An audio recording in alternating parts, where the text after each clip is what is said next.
Have you ever stood in a crowd and felt haunted, not by ghosts, but by the sense that every stranger around you holds an entire universe behind their eyes? A lifetime of hopes, griefs, arguments, secrets, and songs? Now take that feeling and stretch it across time.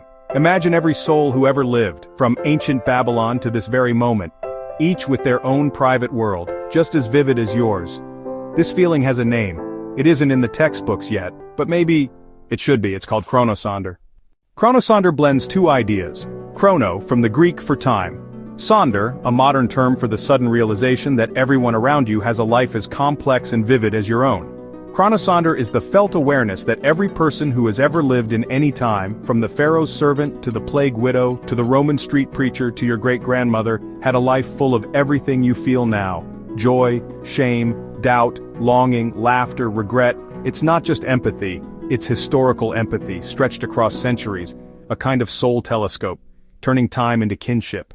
Chronosonder is not an academic term, not yet. It's not data, not doctrine, not a timeline, not nostalgia. It's not about guilt for the past or blind reverence either. It isn't memorizing kings and battles. It's remembering that history is made of people, and they were just like you. Chronosonder invites a different kind of seeing. You don't just learn about history, you enter it. You don't just study empires. You wonder what it felt like to live under them. You stop asking, what happened? And start asking, what would I have done?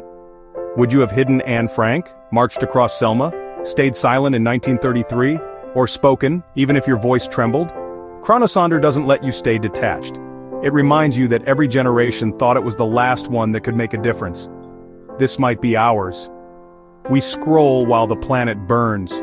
We debate freedom while it quietly unravels.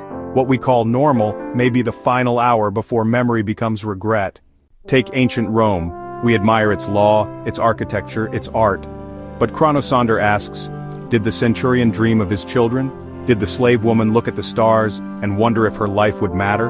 Did anyone know they were building a civilization, or just surviving another day? And then it asks the harder question, are we Rome, or can we be something better?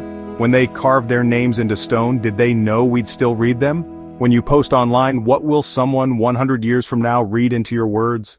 Chronosonder belongs to the true Renaissance spirit. It's not a fact, it's a faculty. A way of seeing the past as personal, the future as inheritance, and the present as sacred responsibility.